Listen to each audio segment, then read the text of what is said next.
कश्मीर बनेगा पाकिस्तान, कश्मीरियों से नाता क्या, ला इलाहा इल्लल्लाह, ये जो जहर खिलाया है, तो आपको ये जो जिहाद है, और हमें एक बात पता है कि इस सब का हिसाब इंडिया दूसरी तरीके से ले रहा है। देखिए, बात ये है कि अगर आप पाकिस्तान में अमन चाहते हैं तो सबसे पहले आपको कश्मीर में अमन करवाना होगा। जिस दिन कश्मीर में अमन हो गया, पाकिस्तान में अमन हो जाएगा। आरजू जी, जो पाकिस्तान जिस प्रॉब्लम में आज फंसा हुआ है, अफगानिस्तान से प्रॉब्लम है, चीन से प्रॉब्लम चल रही है, दुनिया भर से प्रॉब्लम चल रही है। इन्होंने क्या सोचा था कि 26/11 आएंगे मुंबई में, लोगों का कत्ल करेंगे और इंडिया भूल जाएगा। अक्षरधाम मंदिर पे अटैक होगा, पार्लियामेंट पे अटैक होगा, इंडिया भूल जाएगा? नहीं। हाँ, हम जो पेड़ लगाते हैं उनमें फल बहुत सालों के बाद लगते हैं, लेकिन फल जरूर लगते हैं। हमें जो इसका हिसाब चुकता करना है वो हम बाहर कर रहे हैं। इन वजूहात से आपकी मैशत यहाँ तक पहुंची, इस वजूहात से आपका मुल्क ऐसे चौराहे पे आगे खत्म हो गया जहां आटे का बैग डबल हो गया, जहां चीनी डबल होगी। हल किसके पास है? नो डाउट के हालात जौन से हैं वो इस वक्त तशवीशनाक हैं। ये जरूर पूछना चाहूंगी मेजर साहब के अभी आपके यहाँ कश्मीर में जो है कई किलिंग्स हुई हैं, तो उसके ऊपर भी पाकिस्तान का नाम बार बार आपके मीडिया पे तो बहुत ही लिया जा रहा है, तो उसमें पाकिस्तान कहाँ से आ गया सबके बीच में?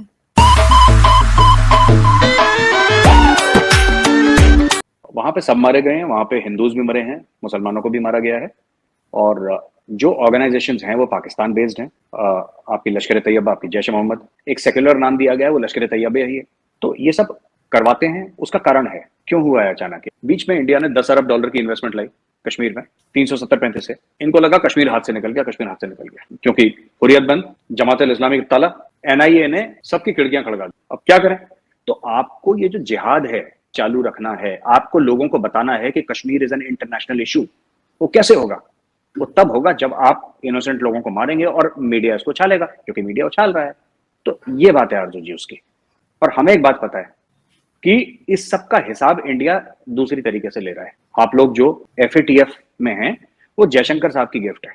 आपके यहाँ जो दाम बढ़ रहे हैं चीजों के, देखिए बात यह है कि अगर आप पाकिस्तान में अमन चाहते हैं तो सबसे पहले आपको कश्मीर में अमन करवाना होगा। जिस दिन कश्मीर में अमन हो गया, पाकिस्तान में अमन हो जाएगा।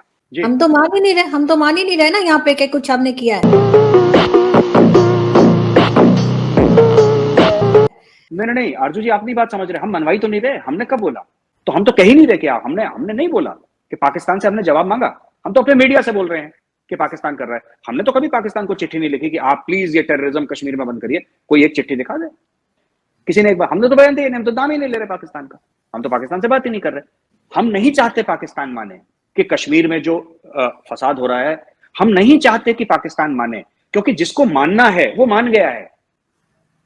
मैं एक आपको बात बताऊं आरजू जी, जो पाकिस्तान जिस प्रॉब्लम में आज फंसा हुआ है, अफगानिस्तान से प्रॉब्लम है, चीन से प्रॉब्लम चल रही है, दुनिया भर से प्रॉब्लम चल रही है। ठीक है, पाकिस्तानी जो सरकारें थी उनकी मिसमैनेजमेंट थी, ये बात सच है, लेकिन सारा का सारा इनकी मिसमैनेजमेंट से नहीं हुआ है। क्योंकि मैं आपको एक बात बताता हूं, बहुत बड़ी, मैं नहीं चाहता कंट्रोवर्शियल बात हो। इन्होंने क्या सोचा था कि 26/11 आएंगे मुंबई में, लोगों का कत्ल करेंगे और इंडिया भूल जाएगा। अक्षरधाम मंदिर पे अटैक होगा, पार्लियामेंट पे अटैक होगा, इंडिया भूल जाएगा? नहीं। हाँ, हम जो पेड़ लगाते हैं उनमें फल बहुत सालों के बाद लगते हैं, लेकिन फल जरूर लगते हैं। हमें जो इसका हिसाब चुकता करना है वो हम बाहर कर रहे हैं। वो वॉशिंगटन में कर रहे हैं, यूरोप में कर रहे हैं, जापान में कर रहे हैं, ऑस्ट्रेलिया में कर रहे हैं, दुनिया भर में कर रहे हैं।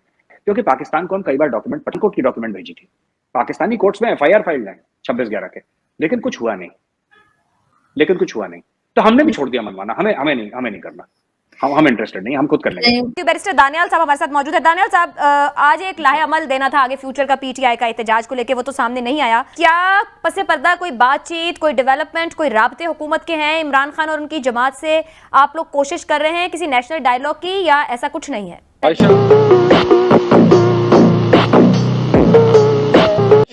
अगर पहली बात देखें, आपको मैं पहली बात बताऊं कि ये वो जमात है जिसने कहा कि मैं मोदी से बात करने के लिए तैयार हूं, लेकिन चार्टर ऑफ डेमोक्रेसी में मैं अपोजिशन के साथ बैठने के लिए तैयार नहीं हूं। उसने कहा कि इंडिया कश्मीर अलग हो जाए पाकिस्तान से, लेकिन मैं, और कॉन्स्टिट्यूशन स्टेटस चेंज हो जाए, मैं उस पे इंडिया से बात करने के लिए तैयार हूं, लेकिन अपोजिशन का रोल और अपोजिशन से बैठ के कश्मीर की खातिर तैयार नहीं हूं। इन वजूहात से आपकी मैशत यहाँ तक पहुंची, इस वजूहात से आपका मुल्क ऐसे चौराहे पे आगे खत्म हो गया, आके पहुंच गया जहां इदारों की तनख्वाहें आपको खुदार लेके देनी पड़ी हैं, जहां आटे का बैग डबल हो गया, जहां चीनी डबल होगी, जहां 3 अरब में पूरे मुल्क का सौदा कर दिया IMF से और कहा कि भाई कि हम ये चीजें आपको दे देंगे। तो देखें आयशा, तो जब ये आपका तरीका हो, जब आपने ये 4 साल में किया हो, तो मुझे बताएं आपके पास ऐसा क्या प्लान है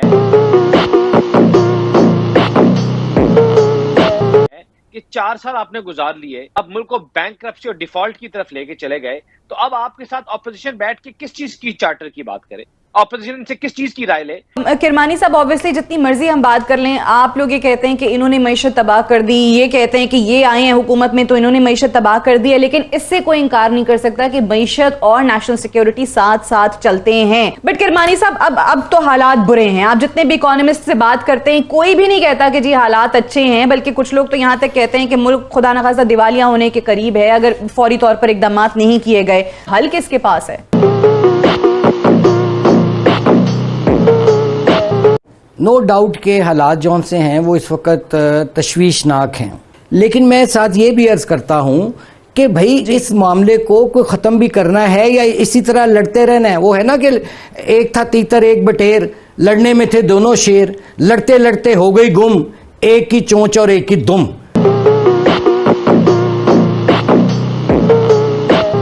बात यह है कि इस वक्त पाकिस्तान में कायद आज़म तो दोबारा जिंदा होके आएगा नहीं, ठीक है ना जी।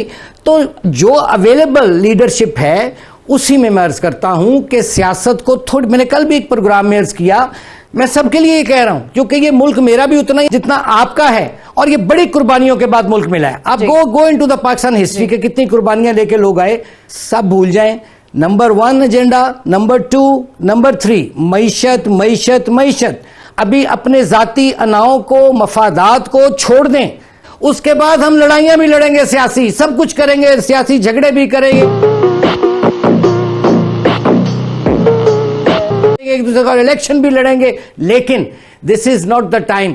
मैं बहुत बात कर सकता हूं, जैसे अभी उन्होंने गैस की बात की, तो ये खान साहब की गवर्नमेंट जौन सी थी, मुआहदे आप करके गए, मुआहदे की खिलाफ वर्जी IMF से आपने की और उसके बाद इल्जाम हमें कटहरे में आप खड़ा कर रहे हैं। काफी चीजें हो रही हैं। अभी ज़ाहिर खान साहब भी बार बार न्यूट्रल से सवालात करते हैं और न्यूट्रल्स को कहते हैं कि देखें जी क्या हाल हो रहा है इकोनॉमी का। मैंने शौकत तरीन को भी भिजवाया था और कहा था कि कंटिन्यूटी बड़ी जरूरी है, लेकिन इस मामले पे बैठ जाए।